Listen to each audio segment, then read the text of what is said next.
This happened to me a few years ago. It was New Year's Eve, and I'd just been out in the city to celebrate with three of my closest girlfriends. At the end of the evening, when we were all exhausted and ready for bed, one of our friends travelled to her house near the club, while the others made the hour-long trek back to our home suburb.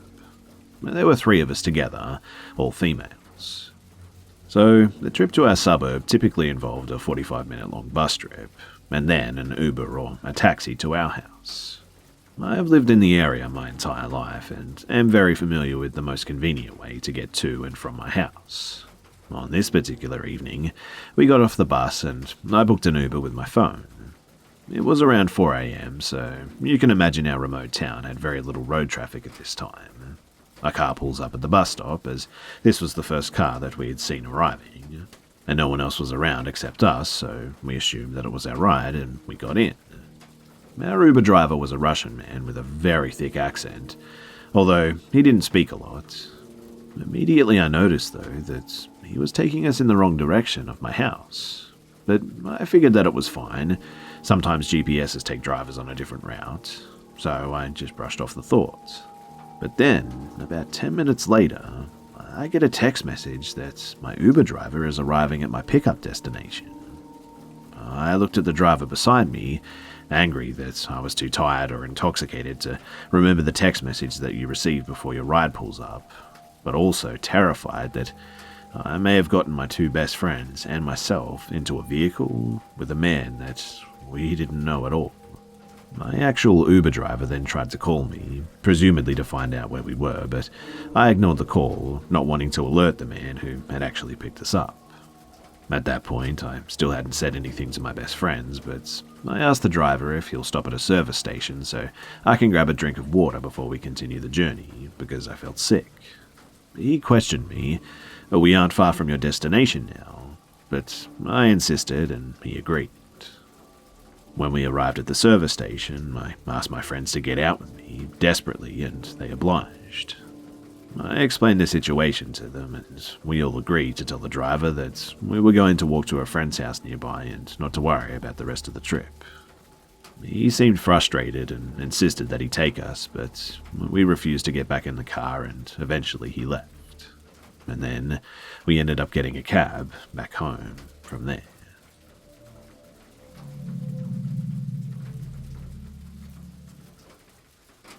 So, I'm not so sure that this is paranormal as much as just plain odd. I have to explain some background info real quick, so just stick with me here too. My husband, our son and I moved into this townhouse around February of this year. It's 3 stories, not counting the basement. The second floor has the master bedroom and then a very small office space type room. In this small room there's a set of stairs that lead up to a third loft type bedroom, on the 3rd floor obviously. And we ended up splitting my son's room between the small bedroom and the 3rd floor. So the 3rd floor is more of a playroom, while his closet, dresser, etc. is in the small room. Now, he has had horrible night terrors since he was about 6 months old. He just turned 3, so he still sleeps with us most nights. His bed wouldn't fit in the small room, so it's actually on the 3rd floor. None of us really like this house as well. It's an okay property and all, but it just feels unwelcoming. I really don't know how else to describe it, but we just don't like it. It doesn't have an open floor plan and just feels kind of closed off and cold, I suppose. My husband works away during the week and is usually only home on weekends, so it's just me here alone with our son and our dog, our only pet aside from Fish. We've had him for about 7 years and he's very well behaved. And I get really uneasy here at night during the week and make my dog and son stick pretty close.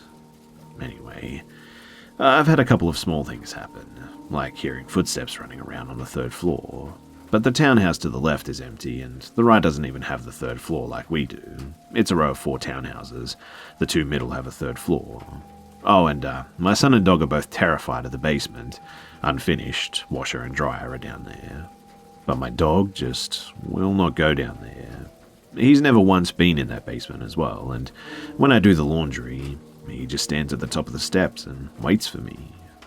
We've tried multiple times to make him go down after he rolled on a dead animal or got covered in mud and needed cleaning off. But not even treats are good enough, and we've even tried to carry him, but he just wiggled and threw himself around so much that even my husband couldn't safely carry him down there. He's 70 pounds. My son was speech delayed too. He went through speech therapy, which he has since graduated from, but his speech has just recently took off. Right after we moved in, I went down to the laundry and carried him with me, and as we got into the basement, he said, "Mama, what's that?" as he pointed around the ceiling of the room in a following something type motion. I asked him what he meant, and he said, "Those flying people." At the time, that was a pretty significant amount of talking for him. Usually, he would only say a word or maybe a two-word phrase or something like that.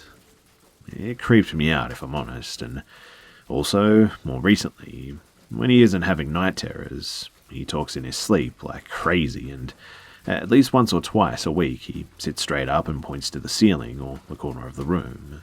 Every single time, never the floor or the couch or anything, and says, "Mama, who is that?" or "Mummy, what is that?"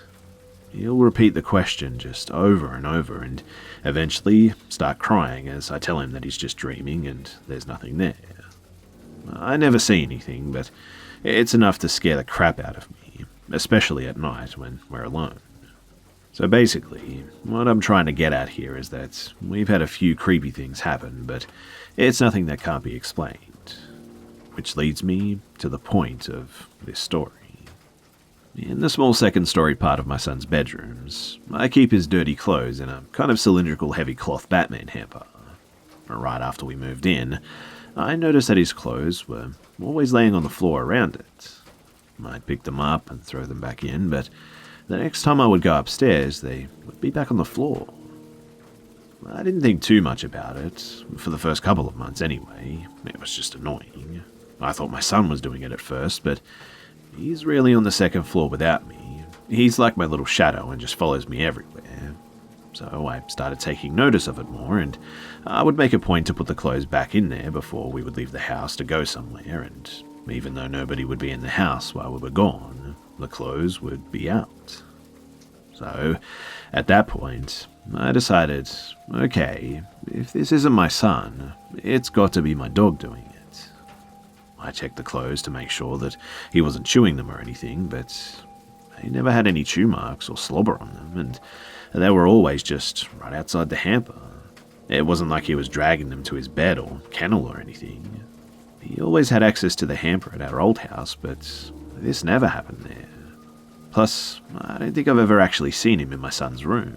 He always just hangs out on my bed, in his dog bed in the kitchen, outside, or in his kennel. But I mean, whatever, dogs do some weird stuff sometimes, right? So after that, I didn't pay much attention to it until recently when my husband brought it up to me. He started noticing it happening on his own as well, and even though he's only here on weekends, it was still prevalent enough for him to take notice. Last week he asked if I'd been the one digging through our son's hamper and leaving the clothes on the floor. I told him how it's been happening for a long time now, and I think it's the dog. So we decided to start closing our son's door when we aren't in there, just to see what happens. It's been a week now, and the first time it happened with the door closed, I figured maybe the dog had done it somehow before I closed the door, but it kept happening. Now, my husband took off work today for a doctor's appointment, and this evening we decided to go and do some grocery shopping. As we left, both my husband and I checked the bedroom, shut the door together, and left the house together so we couldn't blame the other for gaslighting or anything. We also locked the dog in the kitchen, just to be sure, and when we got back, we went upstairs, and I kid you not, all the clothes were torn out of the hamper, and the hamper was laid flat. And it honestly looked like a steamroller or something had run over everything. I can assure you, too, that that door was closed, and I know that there was nobody in the house, and there's no way that it was the dog. It's just weird, but, I mean, what kind of ghost haunts something by making a mess of a hamper?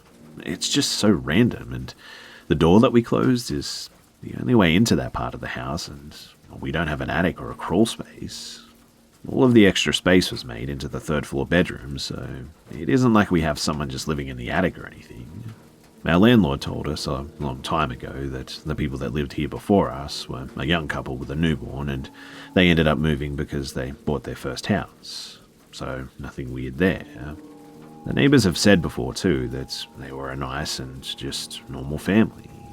So there's nothing creepy that's happened on the property, unless it happened before they lived here or something. I really don't know, and I'm just clutching at straws because I'm pretty much stumped here. I feel like this is a glitch in the Matrix type thing or something. Anyway, if anybody has any reasonable explanations for this or ideas, I would love to hear it.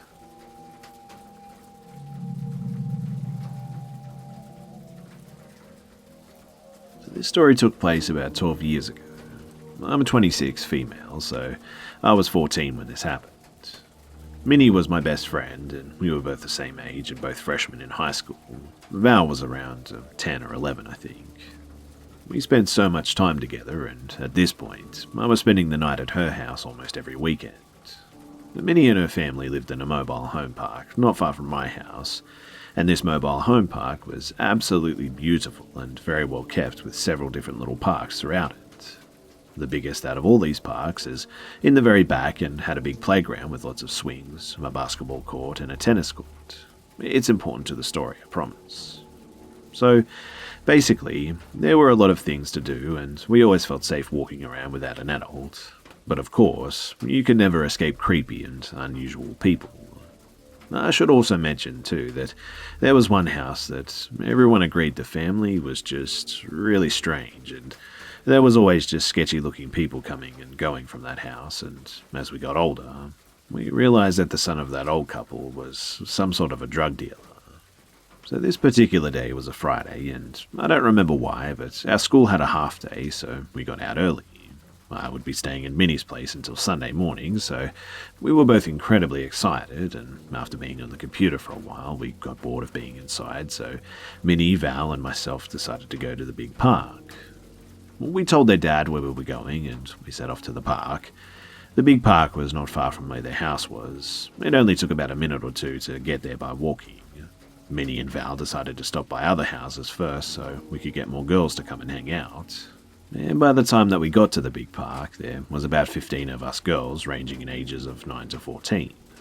We were at the park for a couple of hours just playing different games and whatnot when I first noticed this guy. He didn't look that old, maybe in his 30s or something, but he was just really dirty and, from appearance, honestly seemed homeless. I can't remember his face that well, but what I do remember is the top of his nose, and that it was just really close to his eyes and was all crooked. This is important, I promise. He was definitely not someone who had been there before, so we all focused on him. He was a couple of 100 feet away from us, and the way that he was acting had all of us kind of freaked out. Now, as an adult, I know now that he was high on something and tweaking out pretty hard, but my 14-year-old self just had no idea. He was standing in one spot, but was moving and contorting his body while making weird-ass noises. We were all at the playground, just staring at this guy, too scared to move, when he just goes quiet and turns his head towards us. Even though none of us were moving, I just felt like that is when we all stopped breathing. He then starts making his weird noises again and then just yells out, "Girls, pretty girls," and starts moving toward us. One of the other girls screams, and we've all had enough, and we just start running in the same direction. We all ran down a different street than the one that we came on, and even though we were scared, Minnie and I were the older ones in the group, and we watched the rest of the girls run into their homes. I looked behind us to see if the guy was following us, and I never saw him. After everyone else is home, Minnie and I run to her house. Val had already ran home with her friend that lived next door. When we got back home, Val had already told her dad about the scary man at the park, and he questions us about the incident and then calls a friend of his who lives near the park that we were at. According to his friend, he heard the guy making this weird noise and saw him scare us, so he scared the guy off by threatening to call the police. Now, before continuing, I want to mention that Minnie's room is in the front of the house, so her window faced the street. We soon put the incident behind us, though, and we resume our sleepover activities. Minnie's parents stocked up on junk food, sodas, and even bought a few rounds of table pizzas for us, so this was a pretty big deal. We'd been watching movies, playing video games, talking about boys, and in general just doing the typical sleepover shenanigans before everyone had a smartphone. It was now around 10:30 though, and we were being quite loud if I'm being honest, and Minnie's mum comes in and tells us to be quiet, and not long after quieting down, I start feeling just really uncomfortable. Not to sound generic, but I just had a strong feeling of being watched. Minnie had a big queen-size bed in her room, and the bed was against the wall with the window. Her window had blinds and some sheer curtains, and both were closed. The three of us are on her bed, just watching a scary movie. I can't remember what movie we were watching, but it was adding to my anxiety. I ask Minnie and Val if they're feeling like they're being watched, and they say no, and not to be scared, it's just a movie. Roughly 15 more minutes pass, and I'm still trying to calm myself down when suddenly we hear what I can describe as the squeaking sound made when you rub your hand down a window. We all looked at each other, scared stiff, and Val was next to the window and whispers that it wasn't her and that the sound was coming from outside. She slowly moves away from the window. Minnie quickly gets her courage and says that she'll look out the window and that it was probably the neighbors or something. I'm directly behind Minnie because I'm curious, and she leans forward and pulls down one of her blinds. And what we see makes us both scream at the top of our lungs, because, just like out of a horror movie, there's a face just looking straight back at us. Since it was already dark, we couldn't really see the rest of the face, only the eyes and the top part of the nose, and yep, it was crooked. It was definitely the guy that we saw earlier. He stays at the window for a few seconds laughing, and we all jump off of a bed and run into the living room screaming the whole time. Minnie's parents rush out asking what happened, and we all do our best to tell them while still screaming and hyperventilating. It was him, the guy from the park, we said. I keep repeating this to their mum as their dad runs outside. After this, I really don't remember too much. I only remember being so scared and just crying, and I think the cops were called, but I don't know if they ever caught the guy. After this incident too, Minnie and Val were just too scared to sleep in their own rooms and slept on the floor of their parents' room. I was also too scared to go over, so we didn't have our sleepovers for a long time after that. I used to wonder, though, just how he found us, but since we were being so loud and Minnie's room faced the street, it's possible that he heard us and came over. I have no idea how long he'd been outside of her window just watching us, and I kind of don't want to know if I'm being honest. Minnie and I haven't talked about this since it happened, and sadly she's moved out of the area, so we don't talk much these days.